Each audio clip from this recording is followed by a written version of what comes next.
So I've gotten to look at a few deck builders. Thunderstone was the first one I picked up, but Dominion is kind of the granddaddy of these. Yes, there's some games that are listed over on Board Game Geek as being earlier with the mechanism. But I kind of want to take a look at the few that I've got and kind of compare them and at least give a little overview, a little short view. They're not long playing games for the most part, although Thunderstone's a little heavier than the others. My wife and I both enjoyed Thunderstone and kind of moved. I tried to pick up others with the thought of, oh, maybe we'll like these better, Dominion's better rated, etc. They all seem to have sort of an interesting factor in our play, which is it doesn't have the kind of addiction factor that Magic did when Magic came out, which is when I got into it. And for my ex-wife and I, Magic was a huge, huge part of our lives, really. I mean, not in the sense that we went out and played tournaments or anything like that, but that we played a whole hell of a lot of it. And, we found that non-gamers were attracted to and interested in Magic, and you kind of find that now that it's still very, very popular. These had some of that addictive quality, but it kind of lasted a week between the couple of us. We'd play each one maybe 5 or 6 times, or whatever, and then, we're kind of done with it. Okay. Let's explain what you have. So first of all, I'm doing this on the big box one, and that's where I'm going to load it up because that comes with 2 specific expansions. Not necessarily the most favorite expansions, but they're the only ones I'm familiar with. The Alchemy, which has some neat cards in it, and Prosperity, which deals a lot with economic aspects. The Alchemy deals with some sort of magical things, and it adds something kind of interesting to it. What about the core of the game? Well, the core of the game is you have this little board which comes with this set, and it's kind of half useful and half not. It doesn't hold everything that you're going to have as your set of cards that are available to draft, but it also has more than you need for every game. Like, you don't need potions unless there's something that requires potions to be available, potions in order to buy it to be available. I got no big deal with that being there, though, or with the curse, because that came out in the original. And, there are some cards that attract curses, and it is conceivable you might want curses for other reasons, and they're always supposed to be available. But the Colony and the Platinum only occur under certain circumstances in terms of the starting deal. The alternative is you can flip this over and have, something that's really not big enough to hold the entire draft set.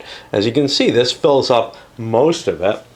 I kind of use it just because it's there. So that's what you're going to have at the beginning of the game. You're going to have piles of these different cards that are kind of the standard base of the game. Not all of them need to be available. And you're also going to have 10 more cards that you can draft from that are taken from the set.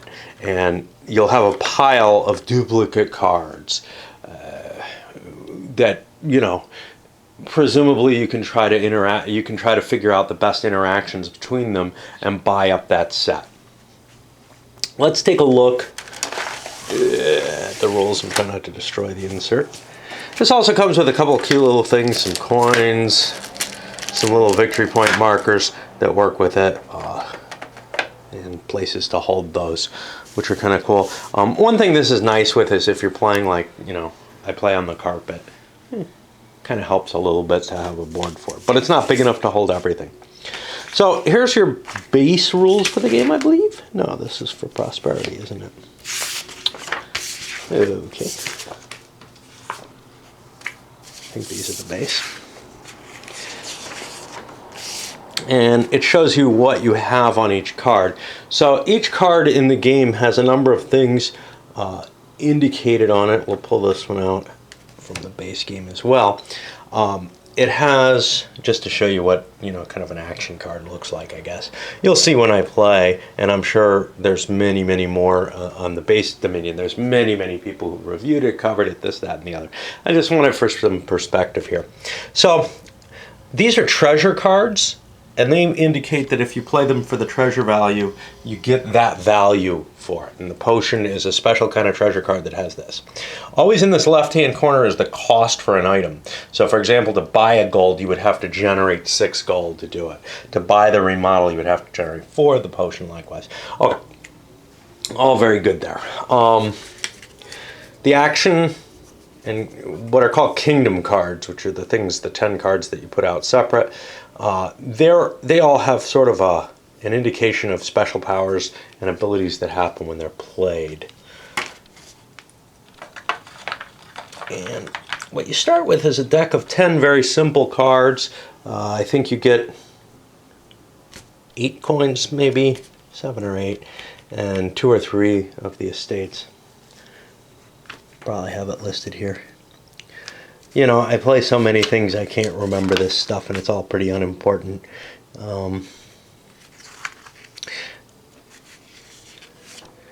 Let's see. I don't know.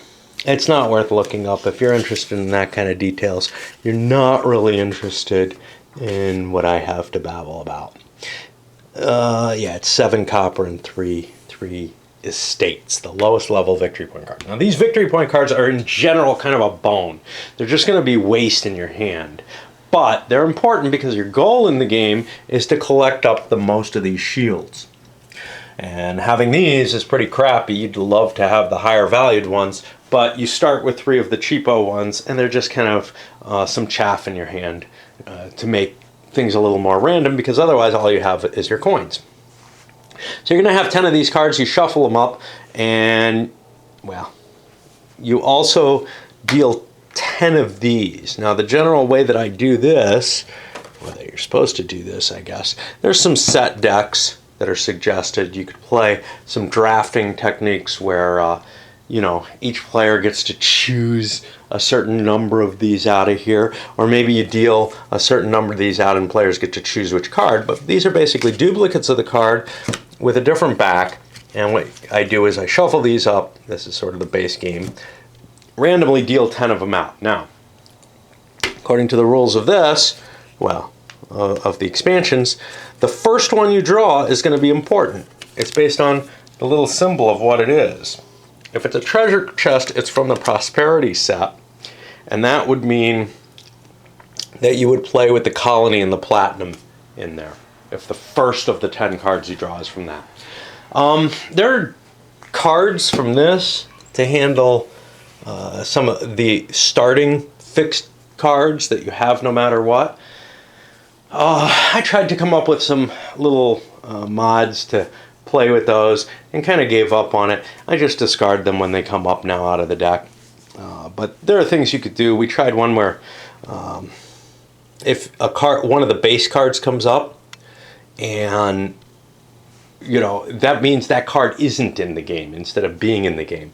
So for example, we had a game where silver came up, and that was really harsh because you kind of need the silver. Silver is fairly easy to get early in the game, and it helps boost up your income generation. So it changes the nature of the game, and it's not necessarily a terrible thing, but it lengthened the game and made it different enough in ways that we didn't see as particularly valuable, that I didn't really want to do that much. We weren't going to play it all that much.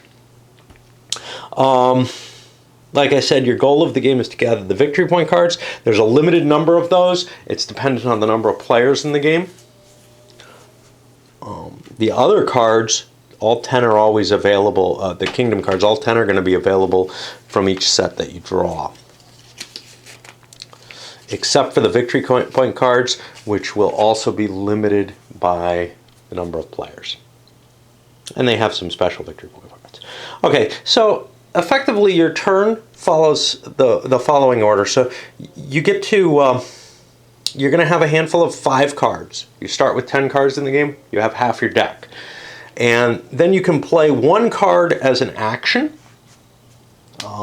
Some of those action cards, as their action, allow you to play other action cards. Some of them allow you to do other things, draw cards, all kind of stuff like that. So you can kind of stack the effects that you want to come up into your deck and by purchasing them, and then get better abilities from that. And a lot of this is just the card manipulation side. The next thing is buy. Now, in order to buy, you have to slap down all your treasure cards that you want at once. The reason for that is some of the interactions of some of the expansion cards. In the base game, this isn't a big deal.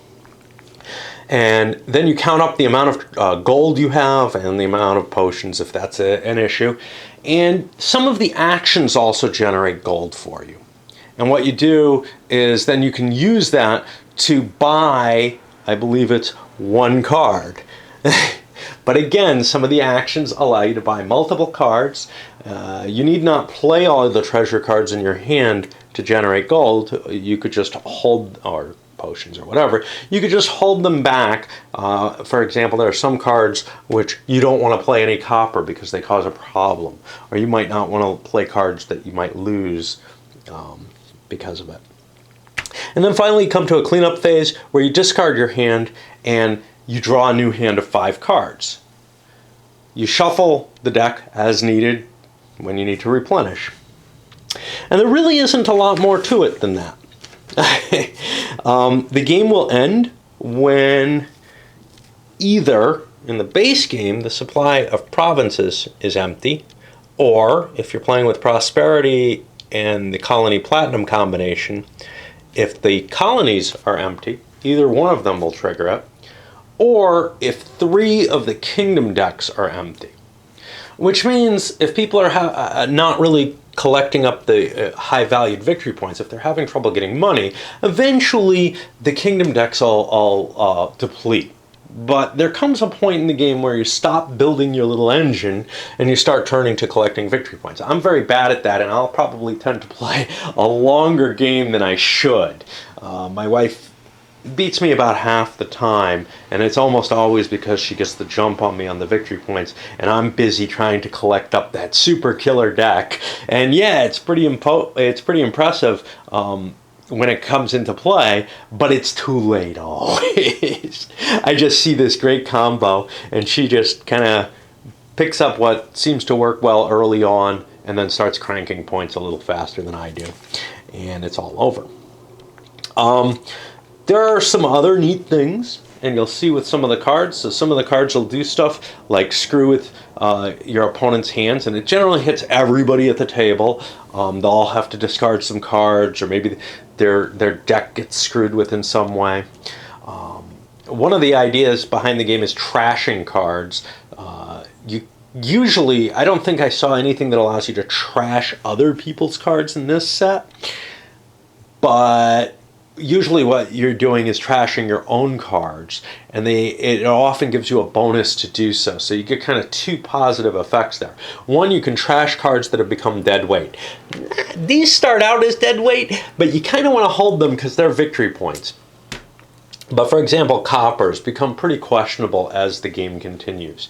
You may also have some kingdom cards that become more and more questionable. They were good buys early in the game and gave you some bonus, but they're not really terribly useful.